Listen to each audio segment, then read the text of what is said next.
உலக தமிழர்களை ஒரே இடத்தில் சந்திக்க வேண்டுமா? உங்களை அன்புடன் அழைக்கிறது தி ரைஸ் அமைப்பின் 13வது உலக தமிழர்கள் மற்றும் திறனாளர்கள் மாநாடு. நடைபெறும் நாள் ஜூன் 7 முதல் 9 வரை 2024 சுவிட்சர்லாந்து நாட்டில் உலக புகழ்பெற்ற டாவோஸ் காங்கிரஸ் சென்டரில். இன்றே பதிவு செய்வீர். www.tamilrise.org. தொடர்புக்கு 9150060032.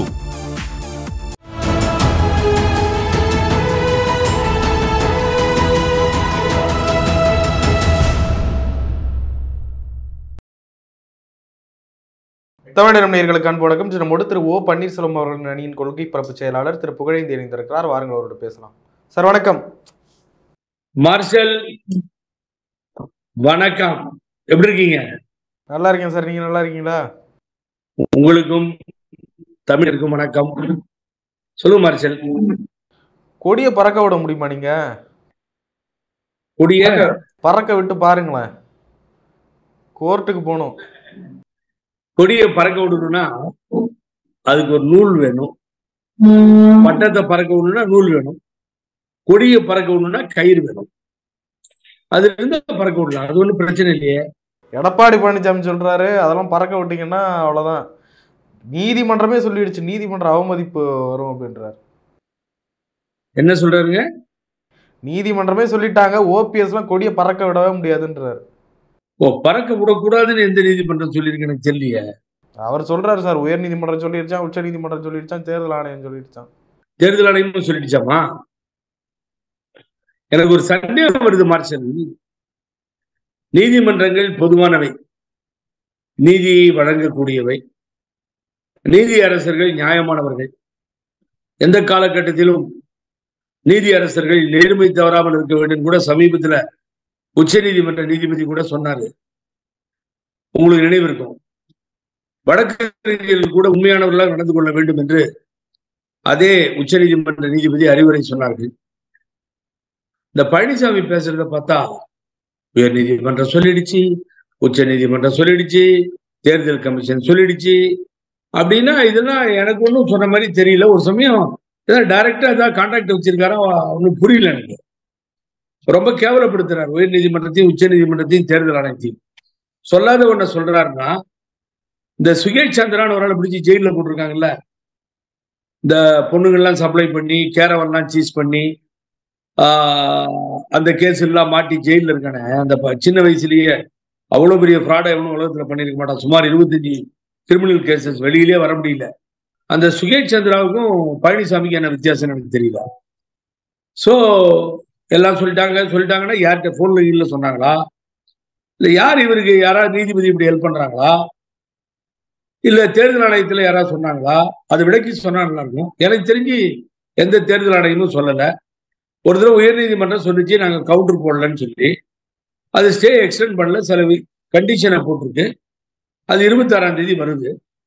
இவருக்கு ஸ்பெஷலா யார் தகவல் கொடுக்குறாங்கன்னு தெரிஞ்சா குடியரசுத் தலைவருக்கு நம்ம கம்ப்ளைண்ட் கொடுத்துடலாம். அது நீதிபதியா இருந்தா குடியரசுத் தலைவர் கொடுக்கலாம், எலெக்ஷன் கமிஷனா இருந்தா செப்பரேட்டா கேஸ் ஒன்றும் தப்பு இல்லை. அதுக்கெல்லாம் நான் அசர மாட்டேன். அப்படிப்பட்ட நீதிபதிகள் இல்லை என்பது எனது கருத்து. ஆகவே இவர் சௌரியத்துக்கு சொல்றார், நீதிபதிகள் பேரை கெடுக்கிறார், தேர்தல் ஆணையத்தை தவறாக குறிப்பிட்டு சொல்லுகிறார். ஒண்ணு தெரிஞ்சு சொல்லணும், இல்ல தெரியாம சொல்லணும், இல்ல பயத்துல உளரணும். இது மூணுல ஒன்னதான் பழனிசாமி பண்ணிடுச்சு. சார், என்னதான் சட்டப்படி எடப்பாடி பழனிசாமி சொல்றது தப்புன்னாலும் மனசாட்சிப்படி தார்மீக அடிப்படையில ஓபிஎஸ் கட்சியினுடைய கொடியையோ சின்னத்தையோ பயன்படுத்தக்கூடாது தானே எடப்பாடி பழனிசாமி விலக்கி வச்சுட்டார். இன்னைக்கு கூட மதிச்சு கூட்டணி கட்சிகள்லாம் போய் எடப்பாடி பழனிசாமி கிட்ட தான் நிக்குது. பாஜக கூட எடப்பாடி பழனிசாமி கிட்ட தான் தூது விடுறாங்க. மற்ற சமூகம் அங்கீகரிக்குது எடப்பாடி பழனிசாமி, ஓபிஎஸ் யாரும் அங்கீகரிக்கல. ஆமா, அவரு ஒண்ணு பேசுறாரு, நீங்க ஒண்ணு பேசுறீங்களா மார்ஷல்? நேத்தி சொல்றாரு வேற எந்த கட்சியெல்லாம் கூட்டணி பேசி முடிச்சிச்சு, எங்களை மாத்திரம் கேக்குறீங்க, தேர்தல் வர்றதுக்கு லூஸ் மாதிரி வளர்றாரு, 20 நாள் தான் இருக்கு தேர்தல் வர்றதுக்கு, அதுக்குள்ள யாரு அப்படின்னு சொல்லி கேக்குறாரு. சார், பாஜக அவர்கிட்ட தூது போறாங்களாம்.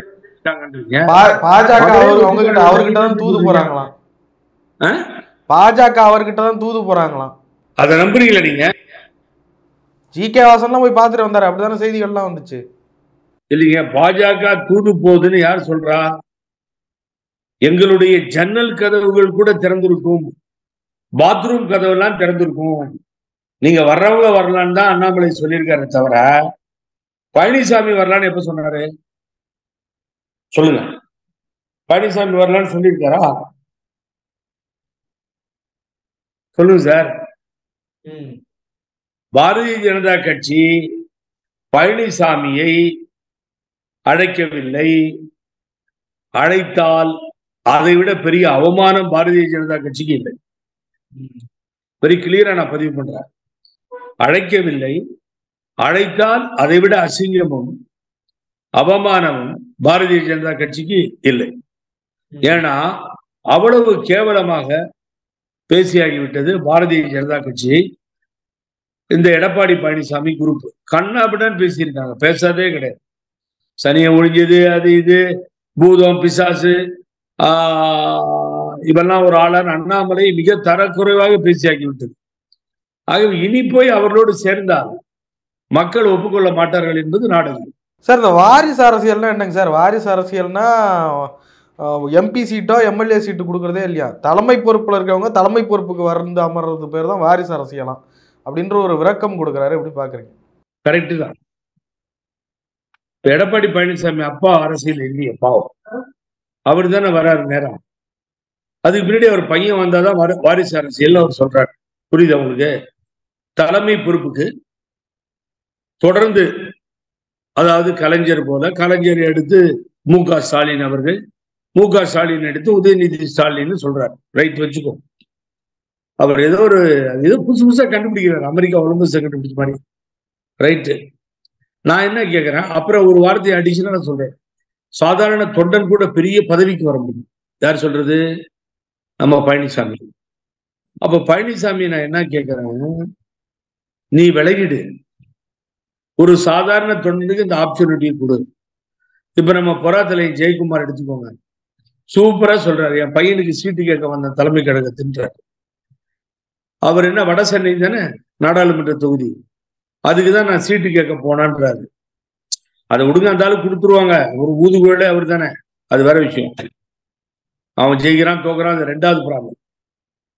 நான் என்ன கேட்கிறேன், அந்த வட சென்னையில லட்சக்கணக்கான மீனவர் நண்பர்கள் இருக்காங்க,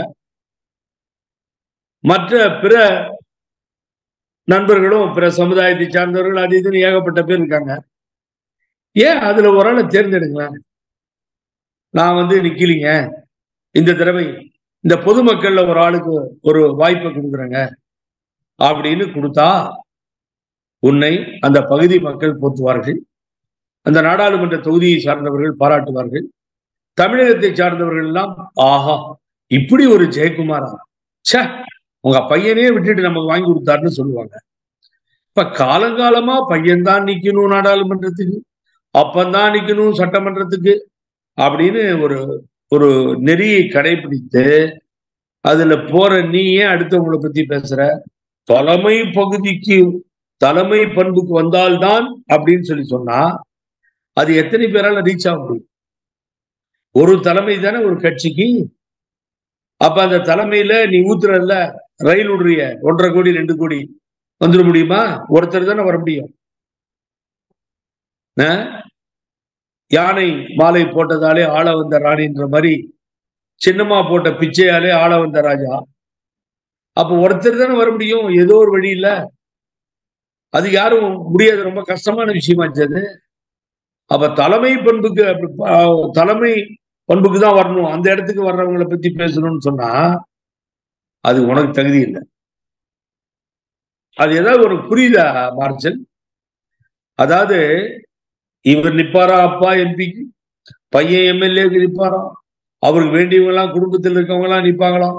அப்புறம் மதுரைக்கு போனீங்கன்னா அங்க ஒரு எம்எல்ஏ இருக்காரு, அவரு சொன்ன ஐடி விங் இன்சார்ஜா இருப்பாராம். இப்படி சுத்தி சுத்தி பசங்க எம்எல்ஏக்கும் எம்பிக்கும் மாறி மாறி நிப்பாங்களாம். ஆனா தலைமைக்கு தான் வரக்கூடாது, ஆனா தலைமை கழகத்துக்கு வரலாம். ஆனா தலைமை தான் போட்டியிடக்கூடாது, ஆனா நீ எம்பி ஆகலாம், எம்எல்ஏ ஆகலாம்னா மற்றவெல்லாம் என்ன குல்ஃபியா வச்சுட்டு இருக்கான், மற்ற தொண்டனுக்கெல்லாம் ஒரு வாய்ப்பு கூட போறான் பாவம் ஆகணும். அந்த நடைமுறையே கிடையாது சார். சர்வாதிகாரத்தினுடைய பிரதிபலிப்பு தான் இந்த பழனிசாமி இந்த ஜெயக்குமார் வளர ஆரம்பிச்சிட்டாங்க.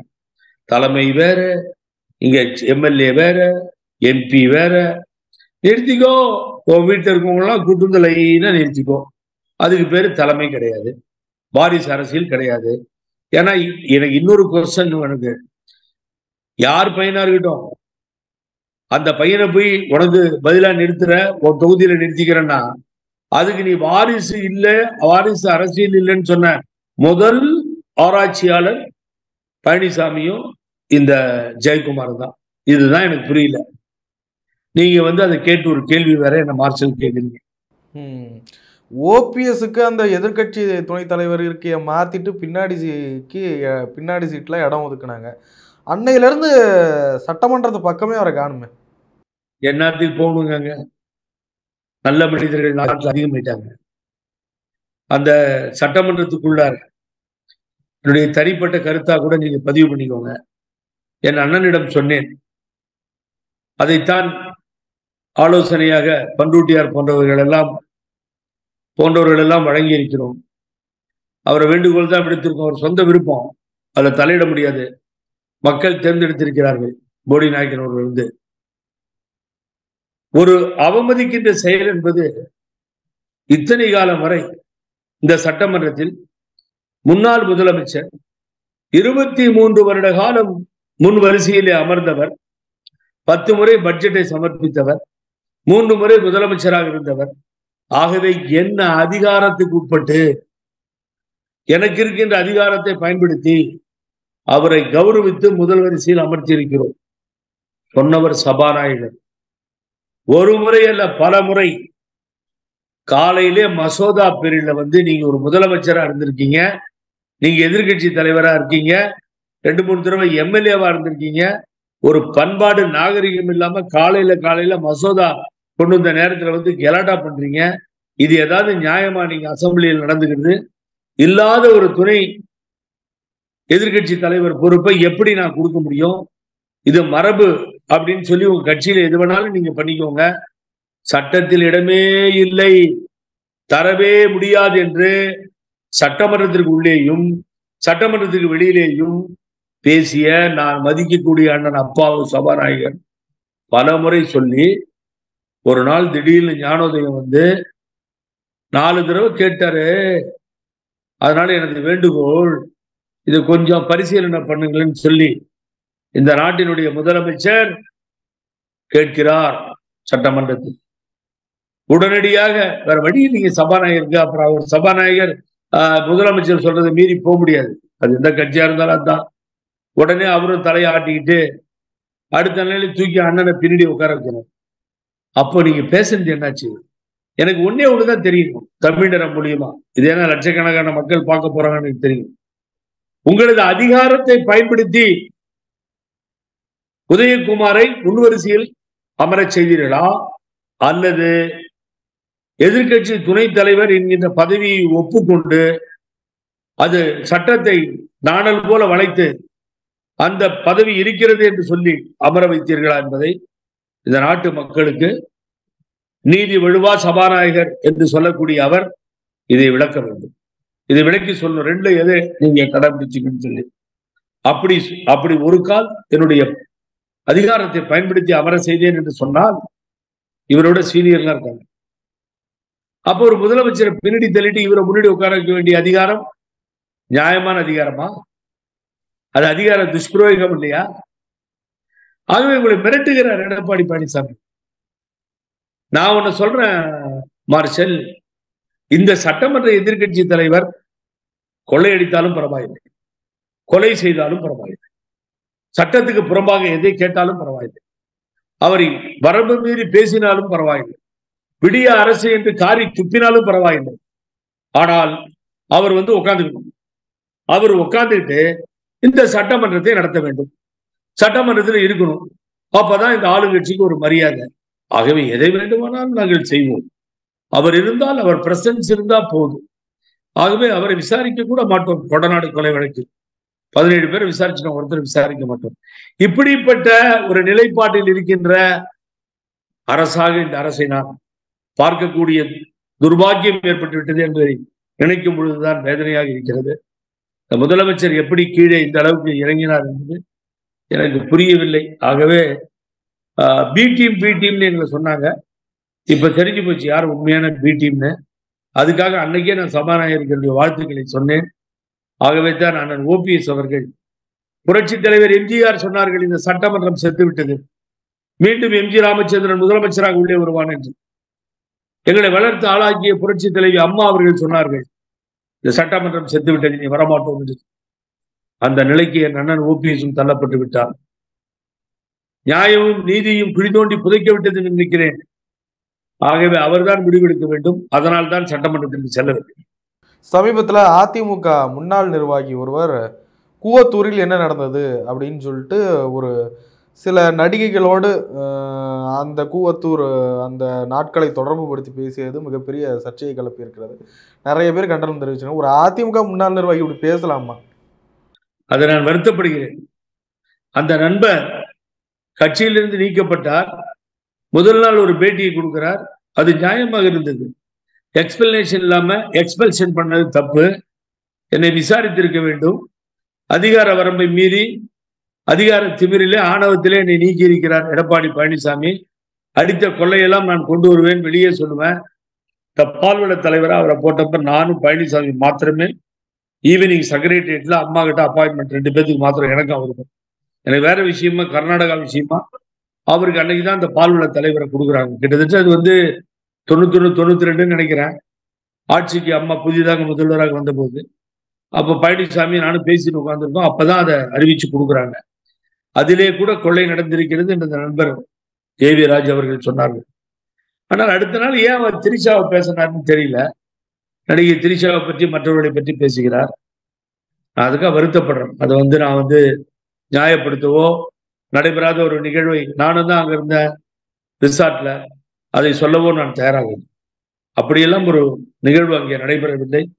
அது மிக தவறான செய்தி.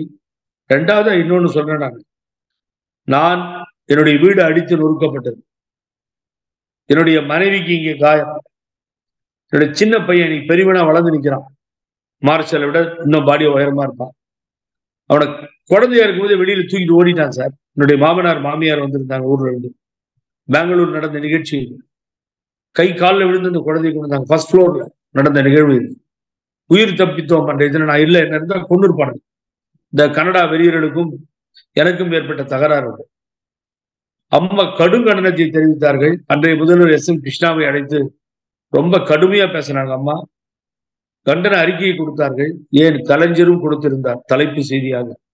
தமிழன் என்பதால் தாக்குகிறீர்களா என்ற தலையங்கத்தை எழுதியிருந்தார். அம்மா நேராகவே போன்ல கூப்பிட்டு வெளுத்து வாங்கிட்டாங்க. ஆகவே இப்படிப்பட்ட ஒரு சூழ்நிலையை நாங்கள் சந்தித்தோம். அது எதுக்காகன்னு கேட்டீங்கன்னா, மார்சில், தமிழ் சினிமா தடையிடப்பட்டது, தமிழ் சேனல்கள் நிறுத்தப்பட்டது, குன்றுபோல் குவித்து தமிழ் செய்தித்தாள்களை கொளுத்தும் காட்சியை பாரீர் தமிழ் செய்தித்தாள்களை என்று அன்றைய தினம் அந்த குடியரசுத் தலைவர் அப்துல் கலாமிடம் நானும் மறைந்த எம்எல்ஏ பக்தோச்சலமும் அவரையும் கூட்டு போய் கொடுத்தேன். நான் எதையும் மறைக்க விரும்பல. இந்த அன்வர் ராஜா தான் அன்னைக்கு அப்பாயின்மெண்ட் பிக்ஸ் பண்ணார். கடைசி நேரத்துல அப்துல் கலாம் அவர்கள் வந்த பொழுது குடியரசுத் தலைவர் கொடுத்தார். மறுநாளே இதே எதிர்கட்சி தலைவர் மல்லிகார்ஜுன கர்கே தலைமையிலே கூட்டம் நடந்தது பெங்களூரில். எல்லா சினிமா தியேட்டர் ஓனரையும் கூப்பிட்டு அவர் தான் முன்னின்று கமிஷனரை வச்சு இன்றைய தினம் சினிமா எல்லா தியேட்டரிலும் திரையிடப்படுகிறது, தமிழ் சேனல் ஒளிபரப்பப்படுகிறது, தமிழ் செய்தித்தாள்கள் வருகிறது என்று சொன்னால் அதற்கு காரணமானவன் புகழேந்தி என்பதை நெஞ்சை நிமிர்த்தி சொல்கிறேன். காரணம், அன்றைய தென்னிந்திய நடிகர் சங்கத்தினுடைய செயலாளர் அருமைக்குரிய அன்பு சகோதரர் சித்ரா லட்சுமணன், உங்களால் தான் திரைப்படம் இன்றைய தினம் கர்நாடகாவில் தமிழ் சினிமா திரையிடப்படுகிறது, என்றும் மறவோம் என்று கடிதத்தை எழுதியிருக்கிறார் என்று என் கைகளில் இருக்கிறது. ஆகவே இந்த சினிமா துறையில இருந்துதான் முதல்வராக வந்தவர்கள் அம்மாவும் தலைவரும், ஏன் கலைஞரும், பேரறிஞர் அண்ணா கூட வசனம் எழுதியிருக்கிறார்கள். பலரை உருவாக்கிய சினிமா. ஆகவே அவர்கள் கதாநாயகியாக இருக்கட்டும், கதாநாயகனாக இருக்கட்டும், எந்த பாத்திரத்தில் இருக்கட்டும், அவர்களை ஏளனம் செய்தோ தவறாக பேசுவதோ வன்மையாக கண்டிக்கக்கூடிய செயல். ஆகவே அதையெல்லாம் நான் வரவேற்க தயாராக இல்லை. ஏன் அப்படி பேசினார் அந்த நண்பர் தெரியவில்லை. அதற்காக வருத்தமும் மன்னிப்பும் கேட்டிருக்கார். ஆகவே அவங்க தான் அந்த பரிசீலனை செய்ய. சார் நிறைய விஷயங்களை பகிர்ந்து கொடுங்க. நன்றி சார். மிக்க நன்றி மார்ஷல். சில விஷயங்கள்லாம் கேட்டு பல விஷயங்களை நீங்க வெளியில கொண்டு வந்துடுறீங்க. ஆகவே தேர்தல் ஆணையம் சொல்லியது, உயர் நீதிமன்றம் சொல்லிவிட்டது, உச்ச நீதிமன்றம் சொல்லிவிட்டது, இதெல்லாம் ராத்திரில நடக்குதா என்னன்னு தெரியல. ஆகவே ரொம்ப அலட்சிய போக்குல அவமானம் செய்து நீதிபதிகளையும் நீதிமன்றங்களையும் பழனிசாமி பேசுவதாக கருதுகிறேன். பார்ப்போம், எல்லாவற்றிற்கும் ஒரு இறுதி முடிவு எட்டிவிடும்.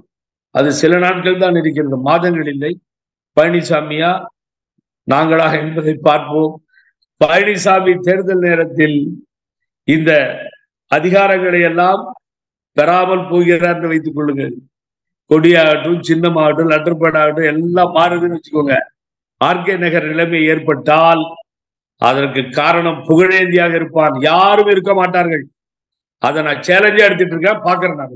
நோ இத அதுக்கு பின்னாடி எங்களுக்கு மத்திய அரசு வச்சு பிரதமர் மோடிஜி தலையிட்டார், இந்த வேலையெல்லாம் வேண்டாம். Straight fight between the Pugazhendhi and Palaniswami. Try our level best. நான் பாக்குறேன், விட மாட்டேன். நான் பாக்குறேன். அவருக்கு இப்ப பதில் சொல்ல மாட்டேன். நானு தவறா சொல்லிட்டு இருக்கிறதுக்கெல்லாம் சரியான பதில் விரைவில் வரும். மார்ஷல், பார்க்கின்ற நேயர்களுக்கு நெஞ்சார்ந்த நன்றி. ஏன்னா இந்த கட்சி பாக்குறவங்க எல்லாம் ஒன்னா போங்கப்பா, சேர்ந்து போங்க, திமுக எதிர்த்து நீங்க ஈஸியா ஆட்சிக்கு வந்துடலான்னு அட்வைஸ் பண்றாங்க. எல்லார்ட்டையும் மன்னிப்பு கேட்கிறேன். என்னன்னு கேட்டீங்கன்னா, தலைவர் ஓபிஎஸ் தயார், ஒருங்கிணைப்பாளர், இன்னைக்கு கூட அவரை சரி பண்ணிடலாம். ஆனா பிடிவாதமாக இந்த இயக்கத்தை காட்டி கொடுத்து எம்ஜிஆர் அம்மா வளர்த்த இயக்கத்தை சிதைத்து நாசம் செய்ய முடிவு செய்துவிட்டு அதன் மீது ஏறி அங்கே பயணம் செய்து கொண்டிருக்க பழனிசாமிக்கு மக்கள் நிச்சயமாக பாடம் புகட்டுவார்கள். நன்றி, வணக்கம். Thank you thank you thank you sir. உலக தமிழர்களை அழகின் உச்சமான சுவிட்சர்லாந்தில் சந்திக்க ஓர் அரிய வாய்ப்பு. தி ரைஸ் அமைப்பின் 13வது உலக தமிழர்கள் மற்றும் திறனாளர்கள் மாநாடு நடைபெறும் நாள் ஜூன் 7ஆம் தேதி முதல் 9 வரை 2024 சுவிட்சர்லாந்து நாட்டில் உலக புகழ் பெற்ற டாவோஸ் காங்கிரஸ் சென்டரில். முன்பதிவிற்கு www.tamilrise.org, தொடர்புக்கு 9150060032.